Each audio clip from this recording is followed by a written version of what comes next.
hadir di sekolah bersama pada saat ini. Tetap jaga kesehatan, gunakan maskernya, ada yang tidak gunakan maskernya, supaya materi yang kita pelajari pada saat ini bisa dipahami, bisa dimengerti. Kemudian kalian menjadi anak yang pintar, anak yang hebat, supaya cita-citanya bisa tercapai. Sudah siap belajar? Sudah. Oke, sudah semua? Ya, maskernya sudah terpasang semua ya? Oke, sebelum kita mulai pelajaran kita, siapa yang jadwalnya berdoa pagi ini? Oke, Angel, Ananda, Angel, silakan berdoa. Amin. Terima kasih Ananda Angel. Kita dalam doa. Sebelum kita belajar, saya akan mengecek kehadiran Ananda semua. Robinson, Sernita, masih ingat materinya minggu yang lalu? Masih. Masih ingat? Masih. Ya semua masih ingat ternyata. Kalau minggu lalu itu berbicara tentang apa? Octaviana, unsur ekstrinsik. Yang lain? Betul? Betul. Unsur ekstrinsik adalah unsur yang bagaimana? Suaranya? Unsur yang membangun Cerita dari luar tubuh kalian. sastra. Ya, bagian-bagian daripada unsur ekstrinsik dibedakan atas berapa? 3. Bedakan atas 3. Satu, apa? Triage. Silakan. Latar belakang masyarakat. Betul? Betul. Yang kedua? Oke, Lorensia. Latar belakang pengarang. Salah satu contohnya latar belakang pengarang adalah psikologisnya. Bagaimana moodnya? Kalau moodnya pengarang pada saat itu sedang bahagia, maka dia akan membuat sebuah cerpen yang menceritakan tentang kebahagiaan. Ya. Yang ketiga apa? Sernita, silakan. Nilai-nilai yang terkandung dalam cerita pendek tersebut, misalnya adalah nilai agama, nilai apa lagi? Sosial. Nilai sosial. Bagaimana berinteraksi antara masyarakat yang satu dengan masyarakat yang lainnya. Yang ketiga, nilai moralnya ini berkaitan dengan akhlak atau berkaitan dengan tingkah laku kita bagaimana. Dan yang keempat adalah nilai budaya yang ada dalam masyarakat. Ternyata masih ingat semua. Nah, kali ini kita akan belajar masih tentang cerpen, tapi dari segi struktur dan kaidah kebahasaan yang ada dalam cerita pendek tersebut. Ya. Struktur dan aspek kebahasaan cerita pendek. Jadi tujuan pembelajaran kita tentang materi struktur dan aspek kebahasaan cerita pendek ada 2 sesuai dengan materinya. Yang pertama adalah peserta didik dapat menelan struktur cerita pendek yang dibaca atau didengar secara cermat. Yang kedua adalah peserta didik dapat menelaah aspek kebahasaan cerita pendek yang dibaca atau didengar secara teliti. Itu tujuan pembelajaran kita setelah kita membahas mengenai struktur dan aspek kebahasaan cerita pendek. Jadi dalam memahami sebuah cerita pendek, untuk bisa memahami dan menganalisis sebuah cerita pendek, maka kita perlu mengetahui bagaimana strukturnya. Struktur sama dengan apa? Susunan, bagian, atau apa lagi? Sistematika. Keren. Ya, jadi kita akan menentukan bagaimana susunannya dari atas, bagaimana sistematikanya, bagaimana bagian-bagian daripada cerpen tersebut. Setelah itu yang kedua adalah bagaimana aspek kebahasaan yang digunakan dalam cerita pendek tersebut. Ya, kalau jawabannya tadi adalah struktur itu adalah bagian, maka struktur cerita pendek itu dibedakan atas 3. Ya. Kira-kira ada yang tahu yang pertama itu apa? Ya, Robinson? Ya, berkaitan dengan orientasi. Orientasi pada saat masuk di sekolah ini langsung belajar atau tidak? Ya, tapi diadakan MOSDUR ya, masa orientasi siswa. Jadi ada orientasi di situ, sama halnya dengan cerita pendek, ada orientasinya.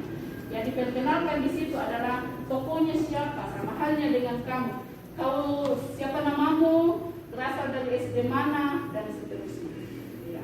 Jadi orientasi cari penghitung yang diperkenalkan adalah tokohnya siapa, bagaimana wataknya, dan latarnya seperti apa. Yang kedua apa?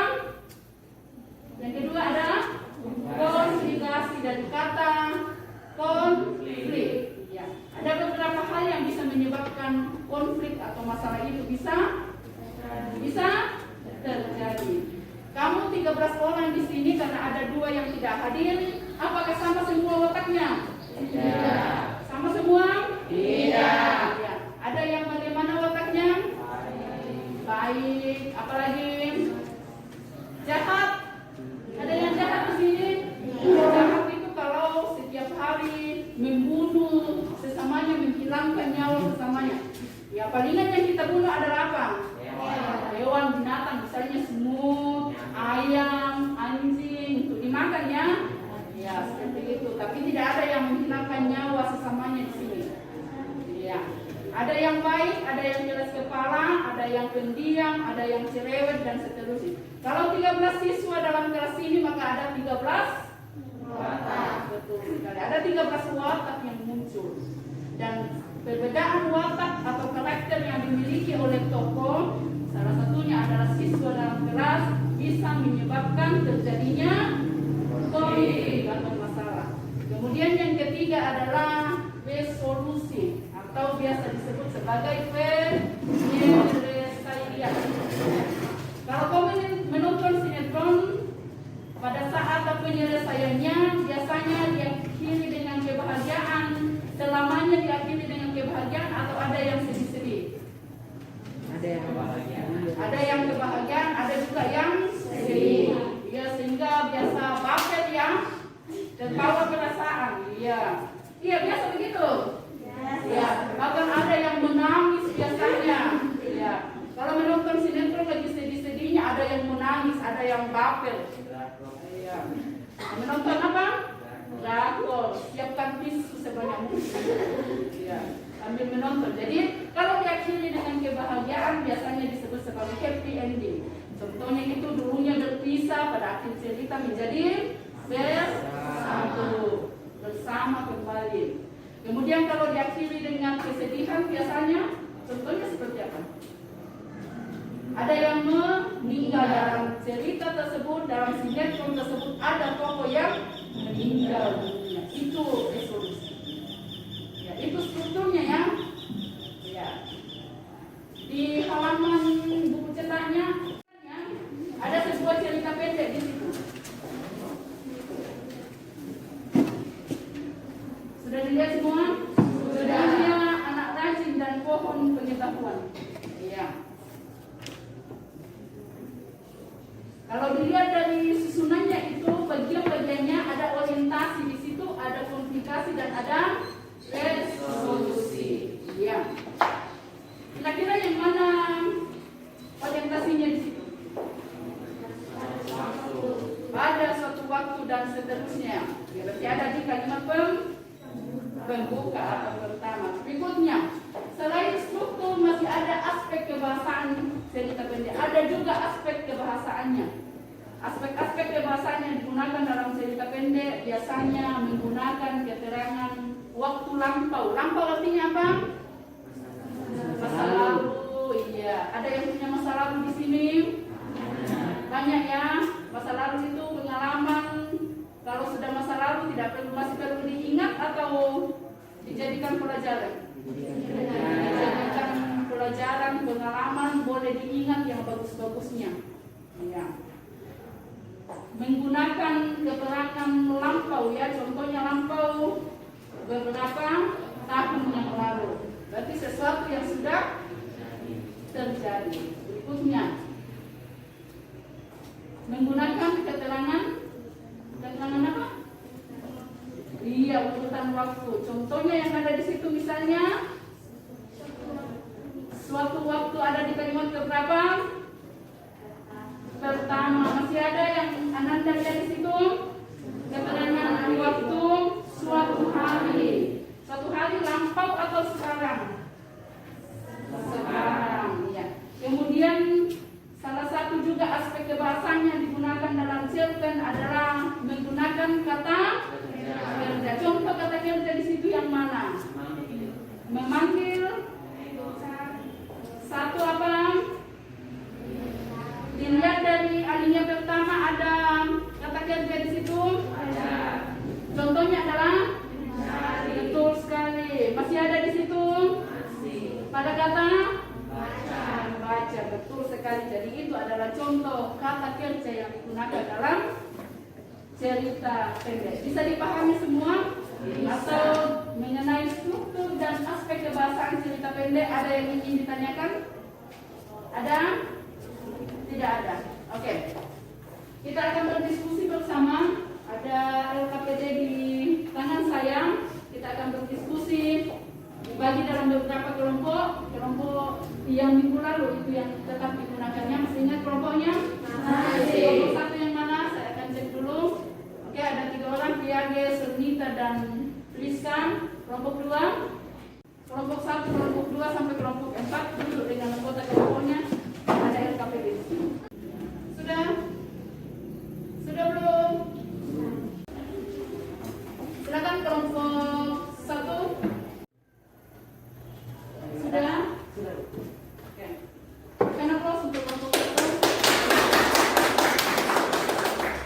Adakah kelompok yang ingin menanggapi apa yang disampaikan oleh kelompok 1? Sudah bisa dipahami? Sampai di sini ada pertanyaan, adakah materi tentang struktur, aspek kebahasaan mengenai jawaban-jawaban tadi yang telah kita bahas yang tidak bisa dipahami? Ada? Tidak ada? Oke. Sudah dilengkapi jawabannya semua? Sudah. Oke. Siapa yang bisa memberikan kesimpulan, menarik sebuah kesimpulan dari materi kita tentang struktur dan aspek kebahasaan cerita pendek pada saat ini? Siapa? Rika, silakan. Kesimpulan pelajaran kita pada hari ini adalah struktur cerpen dibagi menjadi 3 bagian, yaitu orientasi, komplikasi, dan resolusi. Ya.